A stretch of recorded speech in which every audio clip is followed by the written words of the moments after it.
Baby plan करते हैं हमें डॉक्टर से कंसल्ट करना चाहिए। एक डॉक्टर को आप जो भी आपके फैमिली हो या फिर आपके जो भी नियरेस्ट हो उनसे आपको कंसल्ट करना चाहिए। क्यों? क्योंकि बेबी प्लान करने से 3 महीने पहले भी कुछ मेडिसिन्स आपको दी जाती हैं। प्रेगनेंसी टेस्ट में चेक किया कि ठीक है पॉजिटिव आ रहा है हमारा रिजल्ट, ठीक है। उसके बाद हमारे 3 अल्ट्रासाउंड होते हैं पूरे 9 मंथ्स में, जो कि नॉर्मल के चांस होते हैं। प्लानिंग करते हैं, बेबी प्लानिंग करते हैं, तो बेबी प्लानिंग के पहले ही वो बजट निकाल लेते हैं दोनों लोग मिलके कि सी सेक्शन जाना है, नॉर्मल जाना है। नॉर्मल जाना है तो कम खर्चे में हो जाएगा, सी सेक्शन जाना है तो ज़्यादा खर्चा, ठीक है इतने खर्चे में हो जाएगा। इसकी प्लानिंग करते हैं, लेकिन वो 0 to 9 मंथ की प्लानिंग नहीं करते।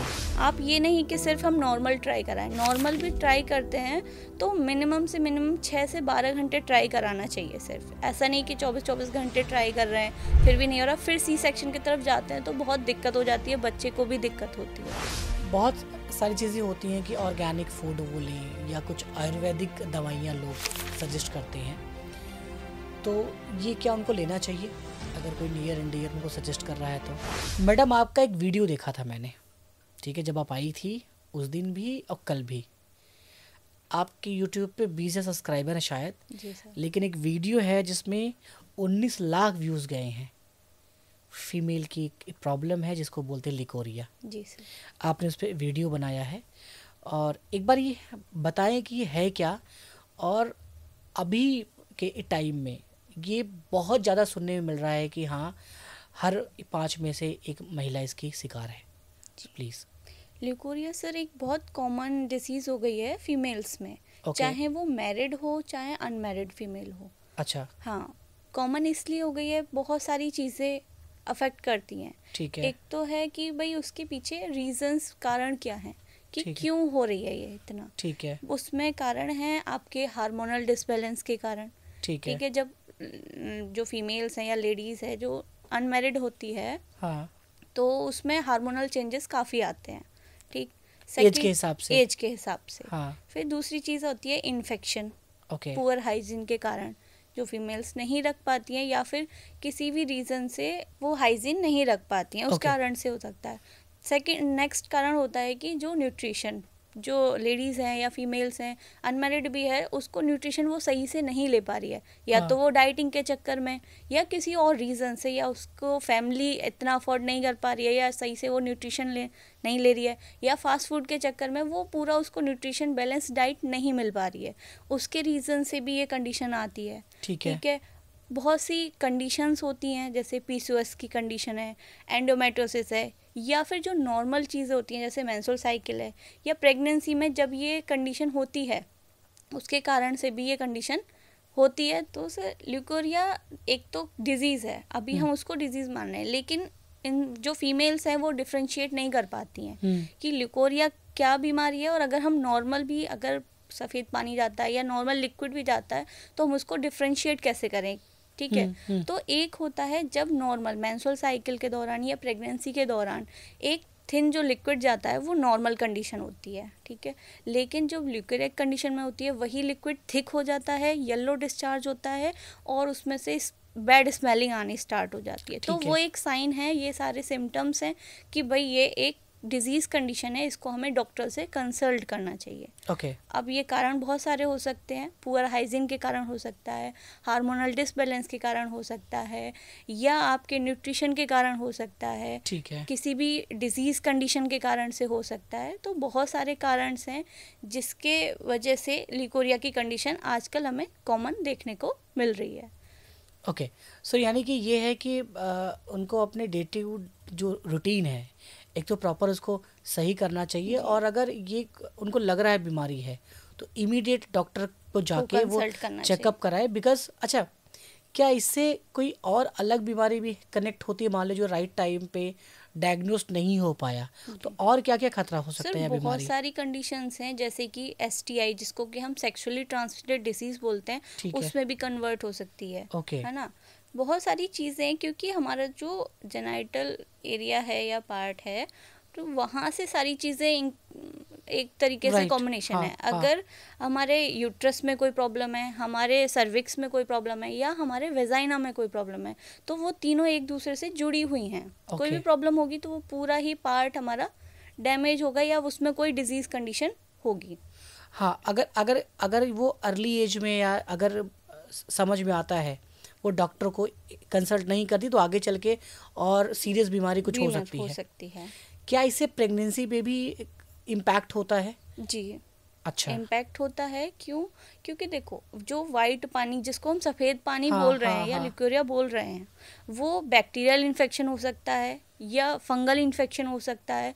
तो आगे जाके वो पूरा रूट वही बच्चे में भी जा राइट, सकता है ना हाँ, वो हाँ, इन्फेक्शन, हाँ, तो हाँ। बच्चे को भी डैमेज हो सकती है चीज़ें। ओके, ठीक है। अच्छा, क्या इसका घरेलू कोई रेमेडीज़ हैं?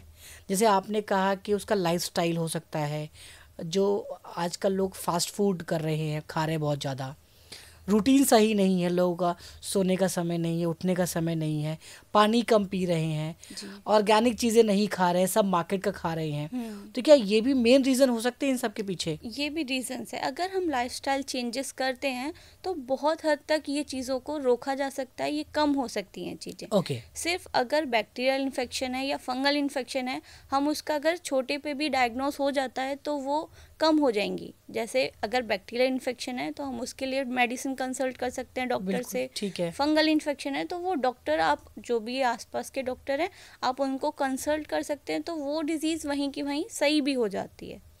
अच्छा, ये बहुत सारी बीमारियां ऐसी हैं मैम ना भारत में, जो अगर बच्चियों को है या अर्ली एज में है तो वो अपने माँ से या अपने बड़ों से नहीं कह बता पाती पाते हैं। हैं। ठीक है, वो डॉक्टर के पास भी नहीं जा पाती हैं। जी। ठीक है, तो मुझे लगता है इसके ऊपर उनको उठना पड़ेगा, बिकॉज उनका अपना लाइफ है और बीमारी तो बीमारी है। राइट राइट टाइम आपको एजुकेट होके एटलीस्ट अपने माँ से, नहीं तो किसी डॉक्टर से बात करिए।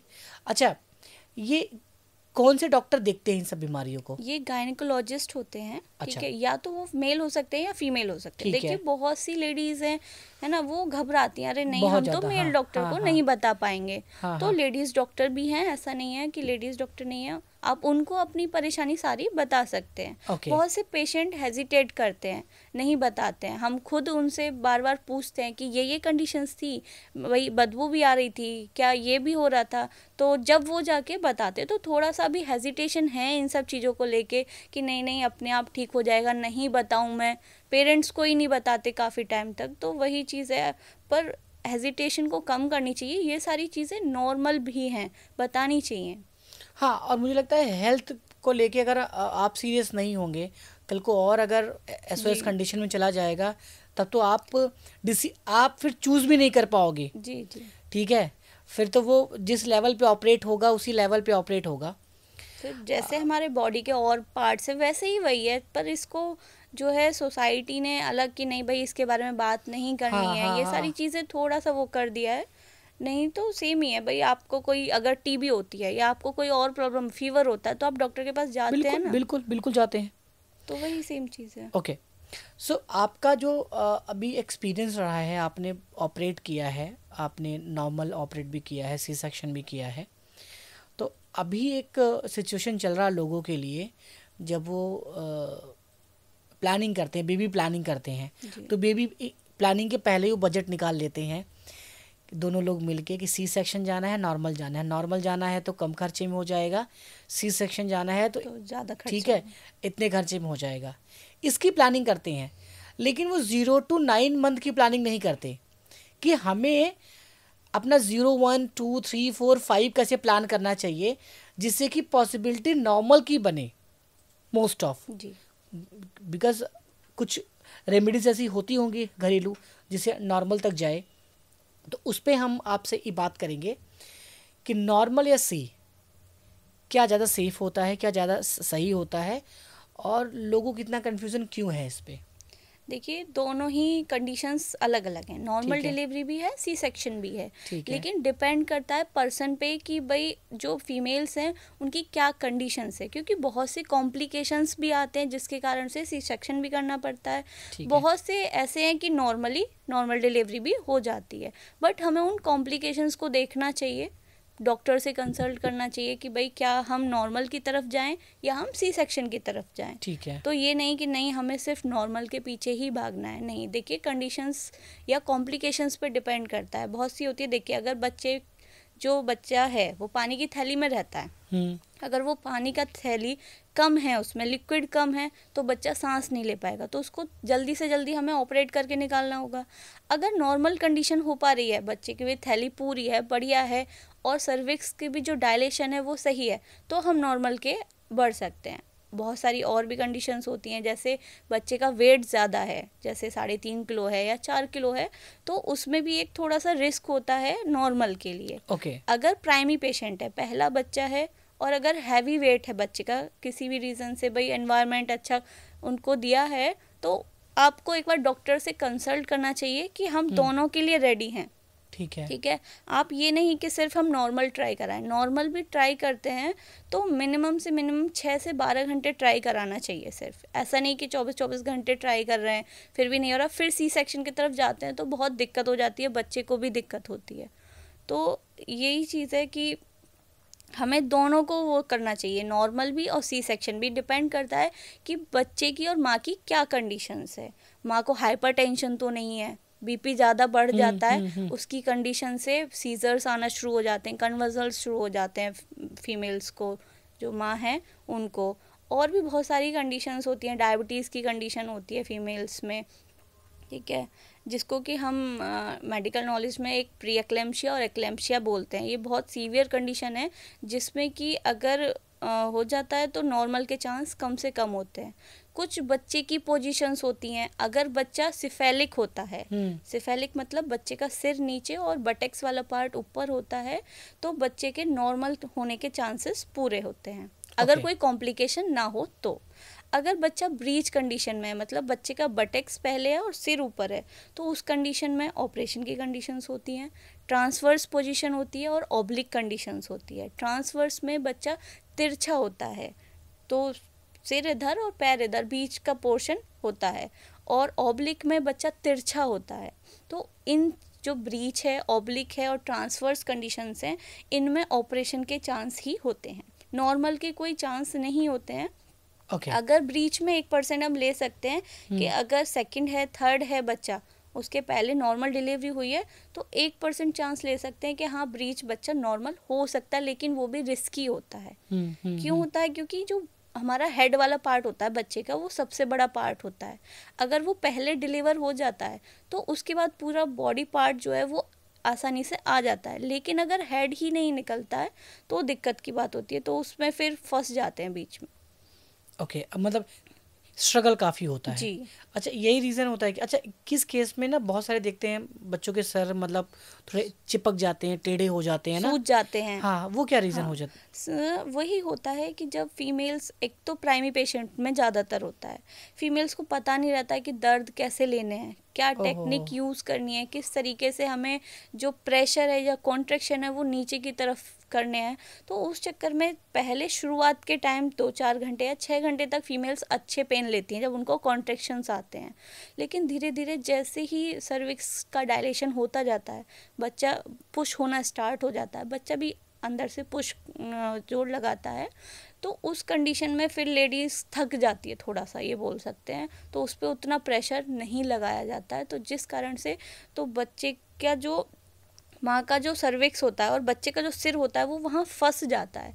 काफ़ी देर ऐसी होती है नॉर्मल डिलीवरी में बच्चा 15 मिनट फंसा हुआ है, आधा घंटा फंसा हुआ है, तो बच्चे का सिर ही तो है ना, सिर पे प्रेशर पड़ेगा तो सिर के जो अंदर की वेन्स हैं, आर्टरीज है, वो क्या हो जाएंगी भाई, रप्चर भी हो सकती है ना, तो स्वेलिंग आ जाती है। वही चीज़ है क्योंकि जो हमारी ब्लड वेसल्स हैं वहाँ से लिक्विड उसके पूरे सिर में आ जाता है, तो वो सूज जाता है, किसी का एक साइड से सूज जाता है, किसी का चिपक जाता है, मैंने देखा है बहुत चिपक गया। हाँ। और वो हमेशा के लिए वैसे ही रहा है। हाँ, कुछ कंडीशंस में ये दिक्कत हो सकती है पूरे लाइफ टाइम के लिए, लेकिन अगर कुछ कंडीशंस ऐसी होते हैं बच्चे का सिर मोल्डिंग करता है, मोल्डिंग का मतलब है बच्चे का सिर उस शेप में से निकलने की कोशिश करता है, तो वो कुछ टाइम बाद, जैसे 3 दिन बाद, 4 दिन बाद या 7 दिन बाद बच्चे का सिर अपने आप ही अपनी शेप ले लेता है, तो वो एक नॉर्मल कंडीशन हो जाती है। बट अगर ज़्यादा ही बच्चे का सिर फंसा हुआ है तो उसको बच्चा क्राई नहीं करेगा, पहली चीज़ है ना, बच्चा क्राई नहीं करेगा, फिर उसको NICU में रखना पड़ेगा, ऑब्जर्वेशन में रखना पड़ेगा, तो बहुत सारी कंडीशंस होती हैं जिसमें बच्चा फंस के इस तरीके से तो फिर कराना सही नहीं है। इससे तो आप सी सेक्शन की तरफ जाएं तो ही बेटर है। हाँ, सी सेक्शन में क्या सेफली वो हाँ, उसको सेफ ऑपरेट कर लेते हैं, तो उसमें प्लानिंग भी रहती है, बच्चा भी सेफ रहता है अपना। हाँ। पर ये नहीं है कि हर कोई सी सेक्शन की तरफ जाए, लेकिन अगर नॉर्मल के चांस है तो नॉर्मल की तरफ जाए। अगर कॉम्प्लिकेशन डॉक्टर्स बता रहे हैं आपको कि भाई ये कॉम्प्लिकेशंस हो सकती है, तो आपको सी सेक्शन की तरफ जाना चाहिए। पहले के कंपेयर में सी सेक्शन अगर 10 साल पहले बात करें आज में, टेक्नोलॉजी कितनी इम्प्रूव हो गई है, तो कितना इजी हो गया है? नॉर्मल डिलीवरी या C C section? C section sir काफ़ी हो गया है नॉर्मल, क्योंकि देखो टेक्नोलॉजी तो देखो हर चीज़ में आई है। अगर हम बेबी प्लान से करें तो जब इनफर्टिलिटी होती है आज के ज़माने, मतलब आज का जो है उसमें इनफर्टिलिटी बहुत ज़्यादा हो रही है। पेरेंट्स हैं 30 के हो रहे हैं, 40 के मतलब एज में बच्चे नहीं हो रहे हैं, तो ये सबसे बड़ा रीज़न हो रहा है। इसमें भी बहुत टेक्नोलॉजी आई है, IVF आया है, आपका IUI आया है, तो बहुत सारी टेक्नोलॉजी आई हुई है जिसके कारण से हम बेबी को कंसीव कर सकते हैं।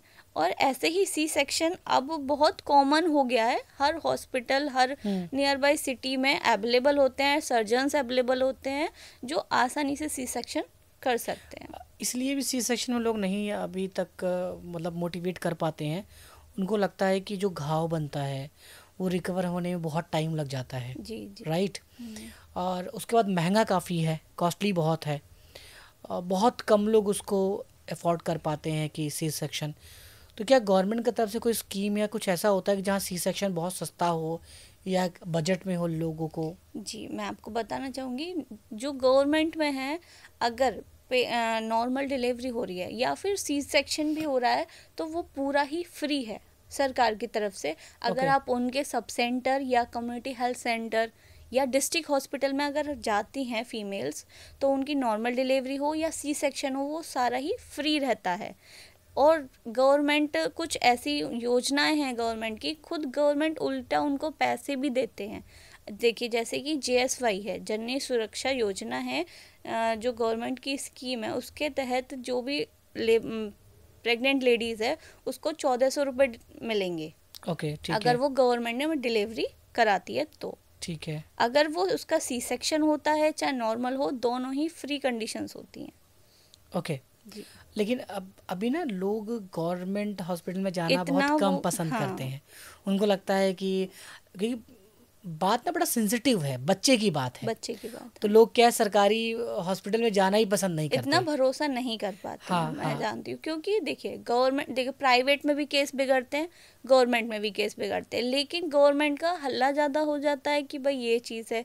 पर लेकिन धीरे धीरे नए स्टाफ्स आ रहे हैं, नए डॉक्टर्स आ रहे हैं, भाई इतना एग्ज़ाम क्लियर करके आते हैं, तो उन पे आपको धीरे धीरे भरोसा तो बनाना पड़ेगा। देखो लाखों सरकारी में करा रहे हैं, ऐसा नहीं है कि सरकारी में नहीं करा रहे हैं, 50% से ज़्यादा लोग सरकारी में करा रहे हैं। प्राइवेट के अगर देखा जाए, सक्सेसफुल रेशियो कितना होता है आपके हिसाब से? रेशियो का बोले तो सर अलग अलग डिपेंड करता है, मतलब रेशियो का डिपेंड करता है अलग अलग, कि हमारा डिस्ट्रिक्ट हॉस्पिटल है या हमारा सब सेंटर है या हमारा कम्युनिटी हेल्थ सेंटर है। वो डिपेंड करता है पॉपुलेशन के एरियाज के हिसाब से कि कौन से हॉस्पिटल में कितने पेशेंट्स आ रहे हैं, उसके हिसाब से किस कंडीशन में आ रहे हैं, किस कंडीशंस में आ रहे हैं। ऐसा नहीं कि अगर अच्छे कंडीशन में आ रहे हैं तो डेफिनेटली सक्सेसफुल रेशियो होगा। जी जी। लेकिन वो खुद ही गलती कर रहे हैं, मान लो कि प्रॉपर प्रिकॉशन नहीं लिया, प्रिकॉशन नहीं लेते, या फिर बहुत टाइमली ऐसा होता है कि आज मतलब बहुत सारे फीमेल्स की ये होती है कि नहीं घर पे ही हम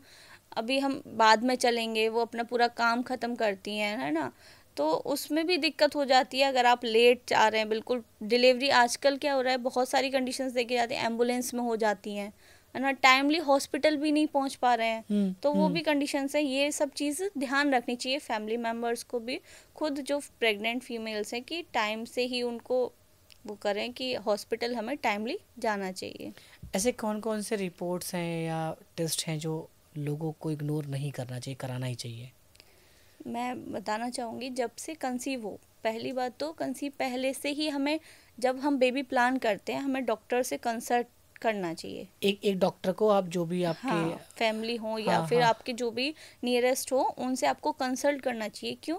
क्योंकि बेबी प्लान करने से 3 महीने पहले भी कुछ मेडिसिन्स आपको दी जाती हैं फॉलिक एसिड की, जिससे कि बच्चे में आगे जो भी कंजेनाइटल डिसीज़ होती हैं, जैसे हो गए हाइड्रोसेफेलस, बच्चे का जो सिर फूल जाता है, या फिर बच्चे के कान नहीं होते हैं, बच्चे का जो लिप है वो फटा हुआ होता है, तो ये सारी क्या है, पैर टेढ़ा होता है, ये सारी कंजेनाइटल डिसीज़ होती हैं। ओके हाँ, अगर ये बच्चा प्लानिंग हम जब कर रहे हैं, अगर किसी फीमेल्स में फॉलिक एसिड की कमी होती है, तो ये सारी कंडीशंस देखने को मिलती हैं बच्चे में। तो इसीलिए जब भी हम बेबी प्लान कर रहे हैं, उससे 3 महीने पहले तो हमें डॉक्टर से कंसल्ट करना चाहिए, और 3 महीने तक वो फॉलिक एसिड चलती हैं, जिससे कि बच्चे में कोई भी एबनॉर्मेलिटी ना हो।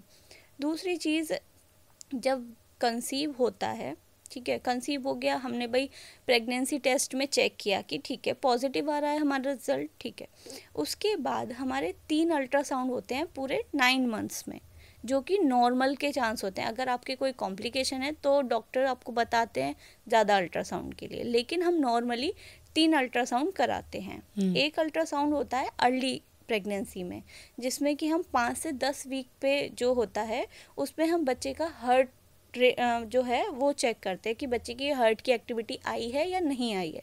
कुछ प्रेगनेंसी ऐसी होती हैं जिसमें हार्ट नहीं आता है किसी भी रीज़न से, तो फर्स्ट उसमें स्कैन ये ज़रूरी है कि भाई हार्ट बच्चे की एक्टिविटी है या नहीं। फिर होती है हमारी 22 से 23 वीक्स के बीच में, ठीक है, एंटी स्कैन बोलते हैं उसको। वो जब कराते बच्चे की, हमें पूरे जो बॉडी पार्ट्स हैं वो क्लियर विजुलाइज हो जाते हैं कि अच्छी तरीके से कि भाई उसकी जो बोन स्ट्रक्चर है वो सही है, कोई एबनॉर्मलिटी तो नहीं है बच्चे में, वो चीज़ हम चेक कराने के लिए करते हैं। थर्ड स्कैन आप लास्ट हम 8 से 9 महीने पर कराते हैं बच्चे की पोजीशन देखने के लिए कि बच्चा सिफेलिक है या बच्चा ब्रीच है, ट्रांसवर्स है, ऑब्लिक है, वो कराते हैं। बच्चे का वेट कितना है, बच्चे की हार्ट रेट कितनी आ रही है, ठीक है, सारे पैरामीटर्स को चेक करने के लिए हम लास्ट वाला अल्ट्रासाउंड कराते हैं। ओके तो और इसमें क्या आशा दीदी भी होती ना, आशा मतलब जी जो जी, गवर्नमेंट की तरफ से गवर्नमेंट होते की हैं। तरफ से आशाएं बनाई हाँ गई हैं, जो हाँ कि जो भी प्रेगनेंसी से रिलेटेड पूरे 9 महीने उन फीमेल्स का ध्यान रखती हैं, उनको सारी चीज़ें के बारे में बताती हैं कि कब कब आपको अल्ट्रासाउंड कराने चाहिए, कब कब आपको ब्लड टेस्ट कराने चाहिए, कब आपको डॉक्टर के पास जाना चाहिए, या फिर आपको कुछ साइन दिख रहे हों, बच्चा मूवमेंट नहीं कर रहा है, या फिर आपके लीकिंग हो गई है, जो पानी की थैली बनती है वो रप्चर हो गई है, या आपके ब्लीडिंग आ रही है, तो ये सब अगर साइन आपको दिख रहे हैं, वो आशा आपको समझाती है, तो आपको तुरंत डॉक्टर को कंसल्ट करना चाहिए। ओके सो बहुत सारे ना घरेलू उपचार भी हैं और बहुत सारे पुराने मिथ्या भी हैं जी, जिससे काफ़ी जानें भी चली जाती हैं, जच्चा बच्चा भी खतरे में होता है। ऐसी कौन सी मिथ्या है जो आपको लगता है कि हाँ सुधार करना चाहिए, उसे सोचना चाहिए लोगों को, और इन पे उतना बिलीव नहीं करना चाहिए? सर बहुत सारी मिथ्स हैं, देखिए प्रेगनेंसी को लेके भी या फिर हम किसी और भी चीज़ को लें, सब में मिथ्स है। सबसे पहली चीज़ है कि जो ये सोचते हैं कि भाई पूरे प्रेगनेंसी में आपको कोई भी दवा नहीं खानी है। सबसे पहली चीज़ तो ये है, नहीं, दवा है, कुछ सेफ ड्रग्स हैं जो प्रेगनेंसी में खानी चाहिए, ऐसा नहीं है कि सारी दवा नहीं, ठीक है, तो वो डॉक्टर के कंसल्ट से ही हमें खानी चाहिए। दूसरा होता है कि अगर आपको भाई बाहर की चीज़ें सारी अवॉइड करनी है, ऐसा नहीं होता है, कुछ चीज़ें आपको अवॉइड करनी होती हैं, ठीक है। कुछ होता है कि भाई आपको कॉफ़ी नहीं पीनी है, ठीक है, कॉफ़ी भी आप पी सकते हैं पर लिमिटेड अमाउंट में आपको पीनी चाहिए। व्यायाम नहीं करने देते, कोई एक्सरसाइज नहीं करने देते, आप नॉर्मल वॉकिंग कर सकते हो। स्टार्टिंग के 3 मंथ्स जो होते हैं उसमें आप थोड़ा सिर्फ वॉकिंग कर सकते हो, बाकी के मंथ्स आप आराम से थोड़ा बहुत योगा मेडिटेशन आप कर सकते हो, उसमें कोई वो नहीं है, कोई अबॉर्शन के चांस नहीं है। आजकल बहुत सारे लोग बता रहे हैं कि योगासन या योग साइंस जो है जी, वो काफ़ी प्रचलन में है, तो योग से आप बहुत सारे डिजीज़ ठीक है क्योर कर कर हैं। सकते हैं। तो प्रेगनेंसी के दौरान कुछ पर्टिकुलर जो योगा है वो करना चाहिए जिससे कि बच्चों का मूवमेंट प्रॉपर हो, पोजिशनिंग प्रॉपर हो। से प्रेगनेंसी में ऐसे प्रॉपर योगा तो नहीं, पर आप वॉकिंग कर सकते हो। ठीक है। ठीक है, आप अपने डॉक्टर से, क्योंकि कंडीशंस अलग होती हैं। हो सकता है किसी कंडीशंस में प्लेसेंटा प्रीविया हो, मतलब बच्चे का जो प्लेसेंटा है वो नीचे की कंडीशन में हो, तो उसमें क्या करते हैं डॉक्टर्स, आपको बैठने के लिए भी मना करते हैं कि नीचे बैठ के आपको आटा नहीं लगाना है या नीचे बैठ के कोई भी काम नहीं करना है। लेकिन कुछ कंडीशंस में डॉक्टर आपको बोलते हैं नॉर्मली है, आप आराम से सीढ़ी चढ़िए, चाहे बैठिए, बैठ के पोंछा मारिए, तो नॉर्मल के चांस रहते हैं। तो डिपेंड करता है कंडीशंस पे कि पेशेंट की क्या कंडीशंस है, कि उसको कोई कॉम्प्लिकेशन तो नहीं है, उसके हिसाब से आप कोई भी योगा या व्यायाम आप कर सकते हैं। ओके। बहुत सारी चीज़ें होती हैं कि ऑर्गेनिक फूड वो लें या कुछ आयुर्वेदिक दवाइयाँ लोग सजेस्ट करते हैं, तो ये क्या उनको लेना चाहिए अगर कोई नियर एंड डियर उनको सजेस्ट कर रहा है तो?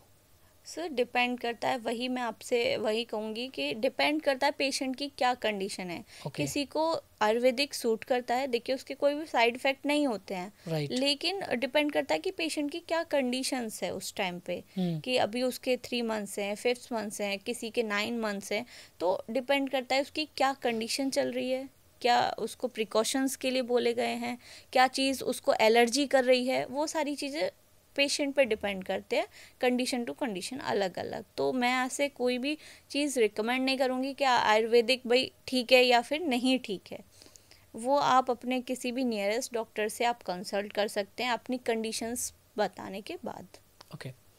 आपने इतना ऑपरेट किया है, सी एंड नॉर्मल सब कुछ, क्या देखा जो 90s के जो लोग थे, जो माँ बाप बनते हैं, जो आजकल के हैं, टफ किसके साथ हो रहा है? क्योंकि आज मतलब बीच में मैं सुन भी रहा था, जो आजकल नए बच्चे जो माँ बन रहे हैं, मतलब जो अभी जो 24 साल में या 25 साल में, ठीक है, तो उनके पास ना वो क्षमता नहीं है पेन का, जिससे कि वो सी सेक्शन की तरफ जाते हैं। जी।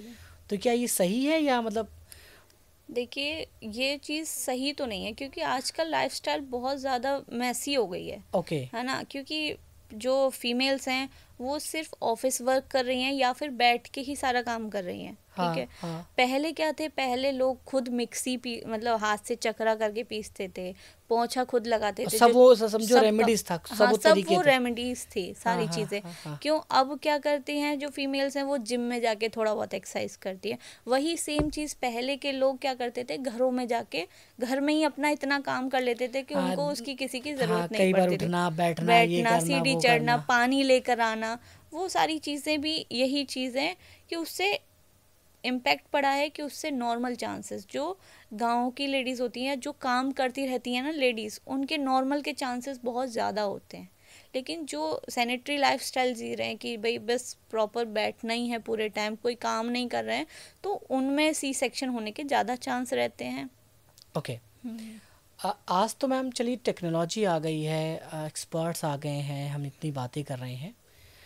पहले के लोगों को 10-10 15-15 बच्चे हुआ करते थे, डॉक्टर्स भी नहीं थी, दाई हुआ करती थी। हाँ, गांव में किसी किसी घर पे भी हो जाते हैं। बड़ बुजुर्ग थे जी। मुझे लगता है कि मोस्ट ऑफ जितनी डिलीवरीज हैं वो घर वाले ही कर लेते थे। जी।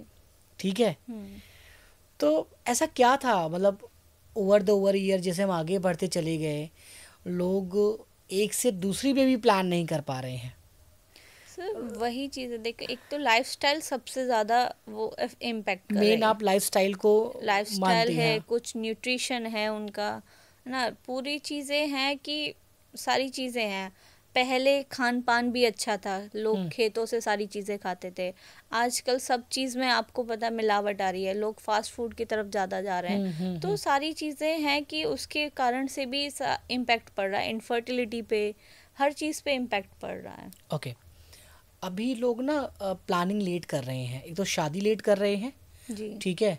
वो अपने 30s या 35 में शादी कर रहे हैं, फिर वो प्लानिंग कर रहे हैं। बहुत सारे केसेस में देखा जा रहा है कि फीमेल कंसीव नहीं कर पा रही हैं। जी। अब वो खर्च कर रहे हैं फिर भी नहीं कर पा रहे हैं, तो इसके कुछ रेमेडीज़ हैं या क्या तरीके हैं, इस पे कितना फोकस करना चाहिए लोगों को, ये प्रॉब्लम ना आए? सर मैं यही कहना चाहूँगी, देखिए ये बात सही है, पहले के जो बड़े बूढ़े थे वो ये कहते थे कि आप जल्दी शादी करो, जल्दी बच्चा करो, ये चीज़ कहीं ना कहीं ठीक है है ना। क्यों? क्योंकि एक एज 30 तक, आप 18 से 30 की एज के लोगे तो उसमें क्या है, हार्मोन्स भी हमारे मेंटेन रहते हैं। जो हमारे ओवरीज है जहाँ से अंडा रिलीज होता है वो भी, उनका वॉल्यूम क्या है, इंक्रीज होता है। जैसे जैसे एज बढ़ती है हमारे जो अंडे होते हैं, ओवम जिनको बोलते हैं, वो डिक्रीज होना शुरू हो जाते हैं, उनकी क्वालिटी पे भी इम्पेक्ट आता है, तो वही इनफर्टिलिटी कॉज करते हैं। तो एक तरीके से कहा जाए तो ठीक है कि जल्दी शादी करिए, जल्दी बच्चा कर लीजिए, हो जाता है। लेकिन आजकल क्या है भाई, करियर नहीं है, सबसे पहले इंसान करियर के बारे में सोचता है। वो भी चीज़ ज़रूरी है, दोनों ही चीज़ ज़रूरी है भाई, फैमिली भी ज़रूरी है, आपका करियर भी ज़रूरी है। तो यही चीज़ है कि दोनों को मेंटेन करके करना चाहिए।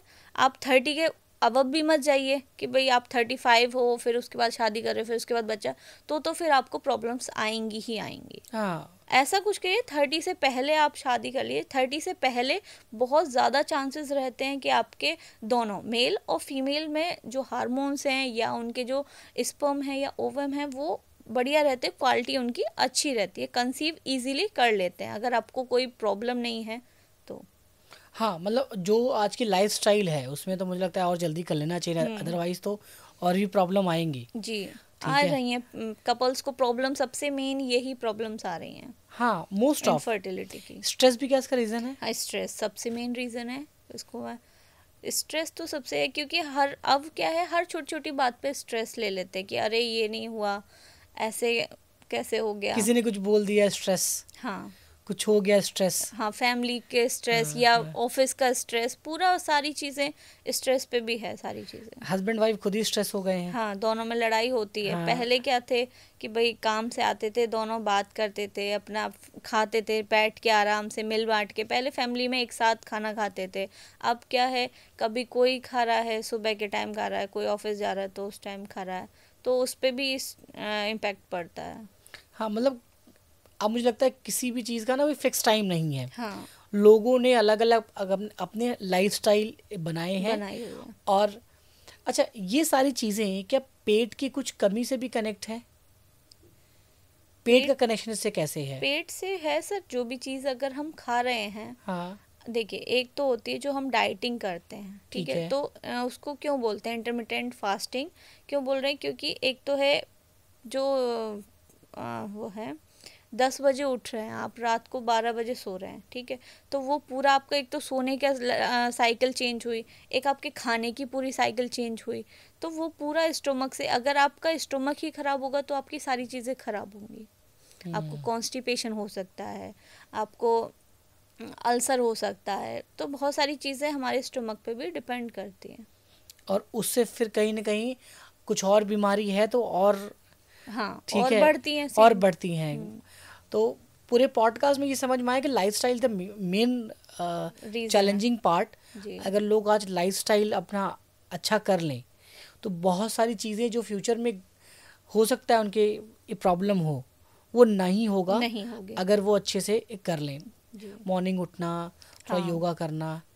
आपको पानी नहीं पी रहे हैं लोग आजकल, पानी नहीं पी नहीं रहे पी हैं, रहे सबसे हैं। मेन चीज़। पानी पिलाओ अपनी भाई। हाँ, बॉडी को हाइड्रेटेड रखना बहुत ज़रूरी है, उससे भी आपकी बहुत सारी चीज़ें अफेक्ट करती हैं, आपकी स्किन ग्लो करती है, आपके बॉडी पार्ट्स को भी भाई हाइड्रेट वाटर चाहिए, तो सारी चीज़ें डिपेंड करती हैं हाइड्रेशन पे भी।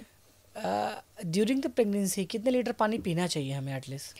एटलीस्ट हमें पानी सब ज़्यादा से ज़्यादा पीना चाहिए। मिनिमम अगर मैं बोलूँ आपको 3 से 5 लीटर 3 से 5 लीटर पानी आपको, मतलब पूरा प्रेगनेंसी में तो नहीं, मतलब पर डे आपको 1 से 2 लीटर पानी पीना चाहिए। अच्छा, नॉर्मल किसी को भी 1-2 लीटर तो 1-2 पानी। लीटर तो नॉर्मल पीना चाहिए। हाँ, प्रेगनेंसी में थोड़ा सा आप एक्स्ट्रा पी सकते हैं, पर ऐसा नहीं है कि आपको पानी ज़्यादा पीना है। आप लिक्विड डाइट भी ले सकते हो उसके अकॉर्डिंग, है ना, जूस ले लिया, कुछ अपने छाछ वगैरह ले ली, तो वो सब चीज़ें आप ले सकते हैं। ठीक है।